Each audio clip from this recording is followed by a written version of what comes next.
గిరిరాంపురంలో ఉండే శారద అనే ఇల్లాలు వాళ్ళది ఒక మధ్యతరగతి కుటుంబం. తమ రెక్కల కష్టంతో తమకున్న 2 మగపిల్లల్ని తమకు వీలైనంత చదివించారు. కానీ ఆ 2 కొడుకుల్లో పెద్దవాడు శ్రీధర్ కన్నా చిన్నవాడు మహిధరే ఎక్కువ చదువుకోవడంతో అతనికి పట్నంలో మంచి ఉద్యోగం దొరికింది. పెద్దవాడు శ్రీధర్ ఊళ్ళోనే తల్లిదండ్రుల దగ్గర ఉంటున్నాడు. అలా వాళ్ళ జీవితం సాఫీగా సాగిపోతుంది. కొన్నేళ్ల క్రితం పెద్దవాడు శ్రీధర్కి శాంతి అనే ఒక పేద ఇంటి పిల్లతో పెళ్లి జరిగింది. ఎంతైనా కష్టం విలువ తెలిసిన మనుషులు కావడంతో కోడలి విషయంలో కుటుంబాన్ని, గుణగణాలనే చూశారు కానీ ఆస్తిపాస్తులను చూడలేదు. అలా ఇంట్లో కోడలిగా అడుగుపెట్టిన శాంతి తరపు బంధువు ఎవరో ఒకరు కనీసం 2 రోజులకు ఒకసారైనా వచ్చి తమ పిల్లని చూసిపోతూ ఉంటారు. ఆ వచ్చినప్పుడు ఉట్టి చేతులతో రాకుండా కూరగాయల్ని, పప్పులు, ఉప్పులని ఏవో ఒకటి తమకు అందుబాటులో ఉన్న సరుకులు తెచ్చిచ్చిపోతుంటారు. ఒకసారి శాంతి వాళ్ళ బాబాయ్ ఆమెను చూడటానికి వస్తూ 2 సంచుల్లో చాలా సరుకులు తెచ్చిచ్చి, అమ్మాయి శాంతి, ఇంక నేను బయలుదేరుతానే, అల్లుడు గారిని అడిగానని చెప్పమ్మా, ఇంకొకసారి వచ్చి తీరిగ్గా మాట్లాడతాను, సరేనా? సరే బాబాయ్, 1 నిమిషం ఉండు. మొన్న సూర్రావు పెదనాన్న అరటికాయలు పంపించాడు, చాలా ఎక్కువ పంపాడు. అవి ఇవాళ్లే వేపుడు చేశాను, కాస్త బాక్స్లో వేసిస్తాను. కాంతం బామ్మకి ఇచ్చిపోకూడదు, ముసల్ది ఇష్టంగా తింటది. నీ పిచ్చి కానీ, ఆడపిల్ల ఇంటి నుండి ఏదైనా ఆశించేవాళ్ళేంటే మన వాళ్ళు. మనమందరం డబ్బులకు పేదవాళ్ళమేమో కానీ ఆప్యాయతలకి సంస్కారాలకి కాదమ్మా. అయినా మీ మామగారికి అరటికాయ వేపుడన్నా బజ్జీలన్నా ఇష్టమనే కదా అన్నయ్య అన్ని అరటికాయలు పంపుంటాడు. మీరు తినండే, నీకింతకన్నా మేమేం చేయలేం కదా అని కూతురికి జాగ్రత్తలు చెప్పేసి వెళ్ళిపోయాడు. ఈ విధంగా బంధువులందరూ బలంగా నిలబడితే ఒక సంసారం ఎంత సంతోషంగా సాగిపోతుందో చెప్పడానికి శారద కుటుంబమే ఒక నిదర్శనం. అలా ఏళ్లు గడిచిపోతున్నాయి. కొన్నాళ్లకి చిన్నవాడు మహిధర్కి అతని సంపాదన బాగా ఉన్నందువల్ల ఒక పెద్దింటి సంబంధం వచ్చింది అతనికి. అమ్మాయి అబ్బాయి ఒకరికొకరు బాగా నచ్చడంతో ఆ ధనవంతుల పిల్ల లాస్య ఈ మధ్యతరగతి ఇంటికి కోడలైపోయింది. డబ్బున్న పిల్ల కావడంతో సారెలు అవి ఎక్కువగా తీసుకొచ్చింది. సొంత ఊళ్ళో శారద వాళ్లది సొంత ఇల్లు, పైగా పెద్ద ఇల్లే అయినా అన్నేళ్లు ఆ ఇంట్లో అంతగా సామాన్లుండేవి కావు. పైగా పెద్ద కోడలు కూడా పేదింటి నుండి వచ్చిన పిల్ల కావడంతో ఏదో పేరుకి సారేని పెట్టారు కానీ పెద్దగా ఏమీ పెట్టలేకపోయారు ఆమె పుట్టింటి వాళ్ళు. అలా డబ్బున్న పిల్ల తెచ్చిన ఏసీలు, ఫ్రిడ్జులు, వాషింగ్ మషీన్లు, సోఫాలు అని మొత్తం సామానంతా కలిపితే అప్పటికే ఆ ఇల్లు మొత్తం సామాన్లతో నిండిపోయి కళకళలాడుతుంది. కానీ డబ్బున్న పిల్ల కనుక తన పేద తోటి కోడల్ని కాస్త చులకనగా చూసేది ఈ ధనిక కోడలు. అక్క, నువ్వు ఉదయాన్నే స్నానం చేస్తావేమో కదా, మరి చన్నీళ్లతో చేయడం ఎందుకు? మా గదిలో బాత్రూంలో సోలార్ వాటర్ హీటర్ సెటప్ ఉంది కదా, అందులో వేడినీళ్లు తీసుకుని చేయక్క. పర్వాలేదు, ఉదయాన్నే మా గది తలుపులు తడితే డోర్ ఓపెన్ చేస్తాం, నేను మరితో. వేడినీళ్ళెందుకమ్మా? చిన్నతనం నుండి నాకు ఏ కాలంలో అయినా చన్నీళ్ళ స్నానం అలవాటేలే. నిజమేలే అక్క, కొన్ని అలవాట్లంతే, మార్చుకోలేము. ఏంటో, లేనప్పుడు తినలేదంటే అదో తీరు, కానీ ఉన్నప్పుడు కూడా తినలేకపోవడం ఏంటో అదేం తీరో కదా. సరేలే, నేను ఫ్రెష్ అవ్వాలి, కాస్త నా గదిలోకి కాఫీ తీసుకొచ్చాయక్క, రాగానే తాగుతాను అంటూ ఒక పుల్లవిరుపు మాట అనేసి ఆ విషయం ఆమె గ్రహించే లోపే ఆ ఇంటి పెద్ద కోడలికి పని చెప్పేసి వెళ్ళిపోయింది. ఈ విధంగా కోడలిగా అత్తారింట్లో అడుగుపెట్టిన దగ్గర నుండి లాస్య తన తోటి కోడలు శాంతిని ప్రతిరోజు ఏదో ఒక పుల్లవిరుపు మాటలతో ఆమె పేదరికాన్ని గుర్తు చేస్తూ ఎద్దేవా చేయటం ఆమెకు అలవాటైపోయింది. ఒకసారి అత్తగారు శారద తన పెద్ద కోడలితో, అమ్మా శాంతి, లయ తరపున నేను నీకు క్షమాపణ చెబుతున్నానమ్మా. అయ్యో భలేవారే అత్తయ్య, అయినా తను అనేది కూడా నిజమే కదా, తను సంపన్నుల పిల్ల కనుక చీర సారెలతో ఎంతో ఆడంబరంగా ఈ ఇంటికి కాపురానికి వచ్చింది. కానీ నేను చాలా సింపుల్గా వచ్చేసాను. అయినా తను నాకన్నా చాలా చిన్నపిల్లత్తయ్య. అలాంటిది తను ఏదో అంటుంటే నేనెందుకు పట్టించుకుంటాను చెప్పండి? మీరేం ఫీల్ అవ్వకండి. అంటూ తన మనసులో బాధ ఉన్నా ఆ బాధ తన అత్తకు తెలియకూడదని కవర్ చేసుకుంది. ఈ విధంగా తోటి కోడలిద్దరి మధ్య తరచుగా నడిచే ధనిక పేద అనే సంఘర్షణ గురించి ఆ అత్తగారికి తెలిసినా అన్ని వేళలా ఆమె రియాక్ట్ అవ్వలేకపోయేది. అదే అలుసుగా తీసుకున్న ధనిక కోడలు తను ఆ ఇంటికి రావటం ఆ ఇంటి వాళ్ళ అదృష్టం అన్నట్టు, తను లేకపోతే అన్ని సౌకర్యాలు విలాసాలు వాళ్ళు ఎరగరు అన్నట్లు ప్రవర్తించేది. ఒకసారి శాంతి మరిది మహిదర్ తమ అన్నా వదినల పెళ్లి రోజని ఒక ఖరీదైన చీర తీసుకొచ్చి తన వదినకిస్తూ, వదినా, ఈవేళ మీ పెళ్లి రోజు కదా, అందుకే మీకోసం చీర తెచ్చాను. భలేవాడివయ్యా మరిది. ఇదేమైనా అంత గొప్ప విషయమా చెప్పు? ఏ ఆడపిల్లైనా అత్తారింటికి వెళ్లే రోజే కదా ఈ పెళ్లి రోజంటే. దానికోసం అంత ఖరీదు పెట్టి చీర తేవడం ఎందుకయ్యా? సరే, తెస్తే తెచ్చావులే, కానీ ఈ చీర తీసుకెళ్లి మా చెల్లికి ఇవ్వు, చాలా సంతోషిస్తుంది. లేదు దినా, ఇప్పటికే ఇంట్లో జరుగుతున్న చాలా విషయాలు నేను నోరు మెదపకపోవటం వల్లే జరుగుతున్నాయని నాకు అర్థమవుతుంది. అలా అని నేను నోరు తెరిస్తే ఇల్లు ఎక్కడ రెండుగా చీలిపోతుందో అని భయం నాకు. అయినా నేను సిటీలో పనిచేసేంత చదువు చదువుతున్నానంటే అందుకు అన్నయ్య చేసిన త్యాగమే వదినా కారణం. వాడికి చదువు ఎక్కక చదువు మానేయలేదు. నేను పెద్ద చదువు చదవాలని వాడు మొద్దు అనే ముద్ర వేయించుకున్నాడు. అలాంటిది అన్నయ్య నాకు నాన్న తర్వాత నాన్న అయితే నువ్వు అమ్మ తర్వాత అమ్మవే కదా, మరి నీ కొడుకు చేరేస్తే తీసుకోవో వదినమ్మా అంటూ తన వదినమ్మ పట్ల తనకున్న ఉన్నతమైన భావాన్ని చూపించాడు. ఈ విధంగా ఇంట్లో ఎవరికీ అడ్డం రాని పెద్ద కోడలి పేదరికం ధనవంతురాలైన చిన్న కోడలికి అన్ని విషయాల్లోనూ కనిపించేది. అలా ఉన్న సమయంలో ఒకసారి ఊళ్ళో అకాల వర్షం వచ్చి 2 రోజుల పాటు జనం చాలా ఇబ్బందులు పడ్డారు. ఆ వాన వల్ల కరెంటు స్తంభాలు అవి పడిపోయి ఒక 2 రోజుల పాటు కరెంటు లేదు ఆ ఊళ్ళో. దాంతో ధనిక కోడలు తెచ్చుకున్న ఫ్రిడ్జ్ కానీ హోమ్ అప్లియన్సెస్ ఏవీ కూడా పనిచేసే పరిస్థితి లేదు. చివరికి తను ఎంతో గొప్పగా చెప్పుకునే సోలార్ గీజర్ కూడా అకాల వర్షం వల్ల డ్యామేజ్ అయింది. అలా అందరూ ఆ చికాకులో ఉంటే చిన్న ధనిక కోడలు అప్పుడు కూడా తన పేద తోటి కోడల్ని ఎగతాళి చేసే అవకాశాలు వెతుక్కునేది.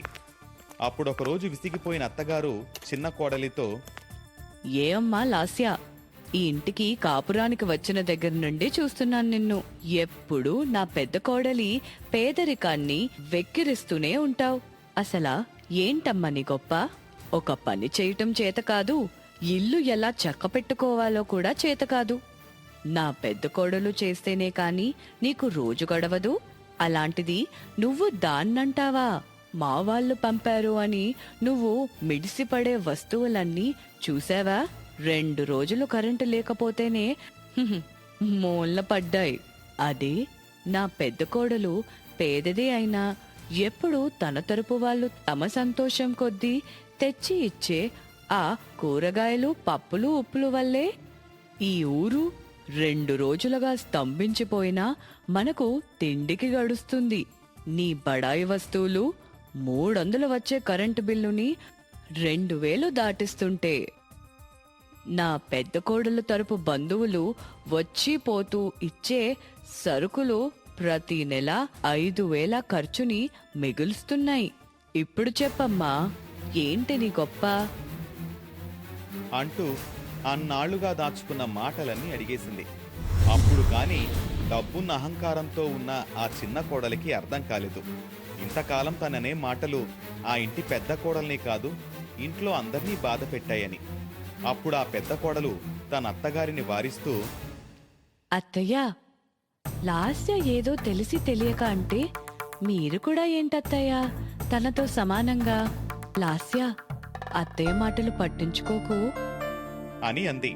అప్పుడు తన పేద తోటి కోడలి మనసేంటో అర్థం చేసుకున్న ధనిక కోడలు, లేదక్కా, అత్తయ్య అనేది నిజం.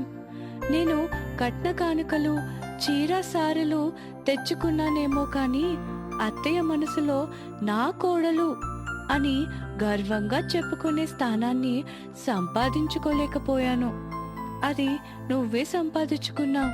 నిజానికి లెక్కలు కట్టి చూస్తే ఇంట్లో నా బట్టలు తప్ప అందరి బట్టలు నువ్వే చేత్తో పిండుతావు. ఉదయాన్నే లేచి టిఫిన్ దగ్గర నుండి రాత్రి భోజనం వరకు అన్ని సమయానికి అందిస్తావు. ఇవే కాక బయట పెరట్లో ఉన్న అన్ని పనులు నీ ఒక్క చేతి మీదే చేస్తావు. అలాంటి నీతో ఈ ఇంటి బాధ్యత విషయంలో లెక్కలు కట్టకుండా డబ్బు విషయం లెక్క కట్టుకున్నాను. ఆ లెక్కలు కూడా తప్పని ఇప్పుడే అత్తయ్య చెప్పారు కదా. నేను ఈ ఇంటికి ధనిక కోడలిగా వచ్చాను. నువ్వు ఇక్కడికి వచ్చి ఇంతమంది అభిమానాన్ని సంపాదించుకుని ధనికురాలివయ్యావు అంటూ తన తప్పును తెలుసుకొని తన తోటి కోడలితో పాటు ఇంట్లో అందరికీ పేరు పేరున క్షమాపణ చెప్పింది. ఇక ఆ తర్వాత నుండి ఆ ఇంట్లో పేద ధనిక అనే భేదాలు లేకుండా ఆ ఇద్దరు తోటి కోడళ్ళు ఇంటి బాధ్యతల్ని సమంగా పంచుకుంటూ తమ సంసారాన్ని చక్కగా నడిపించసాగారు. ఏంటి మమ్మీ, నీకెన్నిసార్లు చెప్పాను నీకు నా రూమ్లో ఉన్న ఏసీని ఆఫ్ చేయొద్దని? మాటి మాటికి ఆఫ్ చేస్తుంటావు. చూడు ఇప్పుడు ఈ రూమ్ అంతా ఎంత వేడిగా మారిపోయిందో. అంతా నీ వల్లే. ఏంటి వేణు, అమ్మ పైన అలా కోపంగా మాట్లాడుతున్నావు? ఏం జరిగింది? చూడండి నాన్న, మమ్మీ నేను బయటికి వెళ్ళిన ప్రతిసారి నా రూమ్లో ఉన్న ఏసీని ఆఫ్ చేస్తూ ఉంది. దాంతో నా గదంతా వేడిగా మారిపోతుంది. మీరైనా చెప్పండి నాన్న మమ్మీకి. వేణు, నువ్వు మరీ సుకుమారంగా మారుతున్నావురా. ఇది కూడా ఒక వేడైనా చెప్పు. అయినా పరిస్థితులన్నీ ఎప్పుడూ ఒకేలా ఉండవు. మనం అన్నిటికీ తట్టుకొని నిలబడేలా ఉండాలి, కానీ ఇలా దేనికి తట్టుకోలేకుండా ఉండడం అంతా మంచిది కాదు. మమ్మీ, బయట ఎవ్వరూ కూడా ఇంతకంటే ఎక్కువ వేడిని తట్టుకోరు. ఆయన ఎప్పుడు చూసినా నేను సుకుమారంగా, చాలా సుఖంగా, ఈ భూమి మీద నేను ఒక్కడనే చాలా సంతోషంగా బ్రతుకుతున్నట్లు చెప్తావేంటి? నా ఫ్రెండ్ మహేష్ని చూడు, వాళ్ళ నాన్న తనని ఎంత బాగా చూసుకుంటాడో. వేణు, ఎవరితోనో నీకు సంబంధం ఏంటి? నీకున్న దానిలో నువ్వు సంతోషంగా ఉండడం నేర్చుకో. పద్మ, వాడికి తినడానికి ఏవైనా పెట్టు. నాకేం వద్దు, ఆకలిగా లేదు నాకు. అలాగా ఆకలి మీద ఉండకూడదురా వేణు. నేను పెరుగు అన్నం తీసుకొస్తాను. పద్మ వేణు కోసం పెరుగు అన్నం కలుపుకొని తీసుకొచ్చింది. వేణు ఒక ముద్ద నోట్లో పెట్టుకొని, ఏంటి మమ్మీ, పెరుగుని ఫ్రిడ్జ్లో పెట్టలేదా? పెరుగు ఎంత వేడిగా ఉందో తెలుసా? లేదు వేణు, నేను ఫ్రిడ్జ్లోనే పెట్టాను. నాకు ఈ పెరుగన్నం వద్దు, ఏం వద్దు, నేను బయటికి వెళ్ళి తినేసి వస్తాను అంటూ పద్మ ఎంత చెప్పినా తన మాట వినకుండా వేణు ఇంట్లో ఉన్న కారుని తీసుకుని బయటికి వెళ్ళాడు. ఎప్పుడు చూడు ఏదో ఒకటి చెబుతూనే ఉంటారు. ఏదో ఈ భూమి మీద నేను ఒక్కడనే అదృష్టవంతుడిని అన్నట్టు. తిరగడానికి కారు, ఉండడానికి ఇల్లు ఉంటే చాలా మనం అదృష్టవంతులు అవడానికి. వేణు ఇలా కోపంగా కారులో వెళ్తుండగా దారిలో తన కారు పాడైపోయింది. ఎంత ప్రయత్నించినా కూడా కారు స్టార్ట్ అవ్వడం లేదు. ఛా, ఈ డబ్బా కారు నమ్మేసి వేరే కారు కొనమని ఎన్నిసార్లు చెప్పాను వీళ్ళకి. నా మాట వింటేగా. దగ్గరలో మెకానిక్ షాప్ ఎక్కడుందో ఏమో, కిందకి దిగి కొద్ది దూరం వెళ్ళి చూసొద్దాం అలా అనుకుని వేణు కారు దిగగానే తన మీద ఏదో నిప్పులు కురిసినంత వేడిగా ఆ సూర్యుడి కిరణాలు పట్టంతో, అబ్బా ఏంటి వేడి, నిప్పుల్లో కూర్చున్నట్లుగా ఉంది. ఈ వేడిలో బయట ఒక్క నిమిషం ఉన్నా మనం ఏమైపోతామో. ఎవరైనా వచ్చే వరకు మనం ఈ కారులోనే కూర్చునుందాం. వేణు అలా చాలాసేపు కారులోనే కూర్చున్నాడు. కాసేపటికి ఆ కారు కూడా వేడెక్కింది. అబ్బబ్బా, ఈ వేడి నా వల్ల కాదు, బయటకు వెళ్ళి ఎవరి సహాయమైనా అడగాలి అని అనుకొని బలవంతంగా కారులో నుండి బయటకు దిగి ఎండలో నడుచుకుంటూ వెళ్తున్నాడు. వామ్మో, ఏంటి ఎండలు! ఇన్ని రోజులు ఇంట్లో కూర్చోవడం వల్ల తెలియలేదు, కానీ ఎంత దూరం నడిచినా ఒక్కరూ కనిపించడం లేదేంటి? చాలా దాహంగా ఉంది. ఇప్పుడు కానీ నీళ్లు తాగకపోతే నేను చనిపోవడం గ్యారంటీ అనుకుంటూ అలా నడుస్తూ ఉన్నాడు. వేణు నడిచి నడిచి దగ్గర కళ్ళు తిరిగి కింద పడిపోయాడు. కాసేపటికి కళ్ళు తెరిచి చూడగా తను ఒక గుడిసెలో ఉన్నట్లుగా అర్థమైంది. నేనెక్కడున్నాను? నాకేం జరిగింది? అంటూ ఉలిక్కిపడి లేచి అరిచాడు. అప్పుడు గిరి అనే వ్యక్తి గుడిసె లోపలికొచ్చి, అరే వేణు, నేను గిరి, నీ ఫ్రెండ్రా, గుర్తుపట్టావా? గిరి, నువ్వా? నువ్వేంటిక్కడా? అరే వేణు, ఇది మా ఇల్లే. నువ్వొక చోట కింద పడిపోయి ఉంటే నేనే చూసి మా ఇంటికి తీసుకునొచ్చాను. అసలు నువ్వు ఎందుకక్కడ పడిపోయి ఉన్నావు వేణు? అరే గిరి, నా కార్ పాడైపోతే మెకానిక్ కోసమని వెతుకుతూ వచ్చాను. కానీ వామ్మో, ఈ ఎండలేంటి గిరి? నాకు బాగా దాహం వేసి తాగడానికి నీరు దొరకలేదు. సొమ్మసిలి పడిపోయాను. అయ్యయ్యో, అవునా? ఇదిగో ఈ నీళ్లు తాగు అంటూ గిరి ఒక గ్లాసులో వేణుకి నీళ్ళిచ్చాడు. వేణు ఆ నీళ్లు తాగి, గిరి, ఈ నీళ్లు చాలా చల్లగా రుచిగా కూడా ఉన్నాయి. మీ ఇంట్లో ఫ్రిడ్జ్ ఉందా? హా, ఉంది. పైసా ఖర్చు లేని ఫ్రిడ్జ్ ఉంది. రా చూపిస్తా. ఇదిగో చూడు, ఇదే మా ఇంట్లో ఉన్న చల్లని ఫ్రిడ్జ్. ఏంటి, ఈ మట్టి కుండ ఫ్రిడ్జా? అవును వేణు, మాకు ఫ్రిడ్జ్ కొనేంత డబ్బులు లేవు. అయినా ఈ మట్టి కుండలోని నీరు ఫ్రిడ్జ్లో నీళ్ల కంటే ఎక్కువ చల్లగా ఉంటాయి. అవునవును, ఈ కుండలోని నీరు చాలా చల్లగా ఉంది. అబ్బా వేడి. గిరి, మీ ఇంట్లో ఏసీ లేదా? ఇంత వేడిలో ఎలా ఉంటున్నారు? ఇది కూడా ఒక వేడేనా? కనీసం నాకైనా తలదాచుకోవడానికి గుడిసైనా ఉంది. ఇది కూడా లేకుండా పాపం రోడ్లపైన ఉండేవారు ఈ ఎండలో ఎలా ఉంటున్నారో. వారితో పోలిస్తే నేను చాలా అదృష్టవంతుణ్ణి. నాకు సమయానికి తాగడానికి నీరుంది, చల్లగా పడుకోవడానికి ఇదిగో ఈ గుడిసె కూడా ఉంది. ఇంకేం కావాలి చెప్పు? ఏంటి, గిరికి నాకు ఎంత తేడా! నాకు ఈ ఎండ నుండి చల్లగా ఉండడానికి నా రూంలో ఏసీ ఉంది, చల్లగా మంచినీళ్లు తాగడానికి ఫ్రిడ్జ్ ఉంది, బయట తిరగడానికి ఏసీ కార్ కూడా ఉంది. ఇన్ని ఉన్నా కూడా నేను అసలు అదృష్టవంతుణ్ణి అని ఎప్పుడూ కూడా అనుకోలేదు. పైగా ఇష్టం వచ్చినట్లు మాకంటే గొప్పగా డబ్బున్న వాళ్ళని చూపిస్తూ వాళ్లే అదృష్టవంతులు అని అనుకుంటూ అందరితో కంపేర్ చేస్తూ మా అమ్మా నాన్నలపై నరుస్తూ ఉండేవాణ్ణి. కానీ గిరి మాత్రం తనకున్న గుడిసెను చూసి నాకీ గుడిసైనా ఉంది తలదాచుకోవడానికి, అందుకు నేను చాలా అదృష్టవంతుణ్ణి అని చాలా సంతోషంగా చెప్పాడు. ఎంత గొప్ప వ్యక్తి అతను! వేణు, ఏం ఆలోచిస్తున్నావు? పద, నీళ్లు తెచ్చుకుందాం. అదేంట్రా, మీ ఇంటికి వాటర్ రాదా? వచ్చేది, కానీ ఇది ఎండాకాలం కదా అంటూ గిరి వేణుని నీటి కోసం చాలా దూరం నడిపించి ఒక నీటి ఊట దగ్గర బిందెలో నీరు పట్టి తీసుకొస్తున్నాడు. ఏంటి, నీటి కోసం మీరు ఈ ఎండలో ఇంత దూరం రావాలా? అది కూడా ఒక బిందె నీటి కోసం? అవును వేణు, ప్రతి ఎండాకాలం మాకు ఇదిగో తాగడానికి ఈ నీటి ఊటనే దిక్కు. ఇది కూడా అప్పుడప్పుడు ఎండిపోతుంది. అప్పుడు తాగునీటి కోసం చాలా ఇబ్బందులు పడవలసి వస్తుంది. అమ్మయ్యా, చివరికి గుడిసె దగ్గరికి వచ్చాం. గిరి, కాస్త ఫ్యాన్ వేయిరా.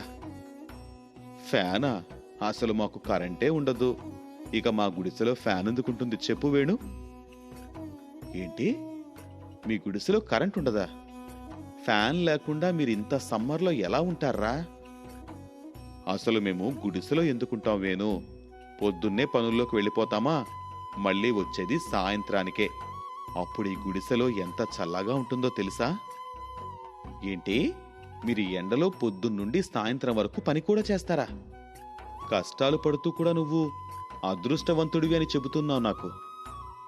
అవును, నేను అదృష్టవంతుణ్ణే వేణు. ఆ దేవుడు నాకు కనీసం ఇవైనా ఇచ్చాడు. అందుకు నేను చాలా సంతోషంగా ఉన్నాను. గిరి, నిన్ను చూస్తుంటే, నీ మాటలు వింటూ ఉంటే నాకు నేను చేసిన పనులు చూసి నా మీద నాకే విరక్తి వస్తుంది. మీ కష్టంతో పోలిస్తే నేను ఎంతో సుఖంగా ఉంటున్నాను. అయినా కూడా నేను దాన్ని సుఖమని అనుకోవడం లేదు. కారణం, అసలు నాకు కష్టం అనేది ఎలా ఉంటుందో తెలియదు కాబట్టి.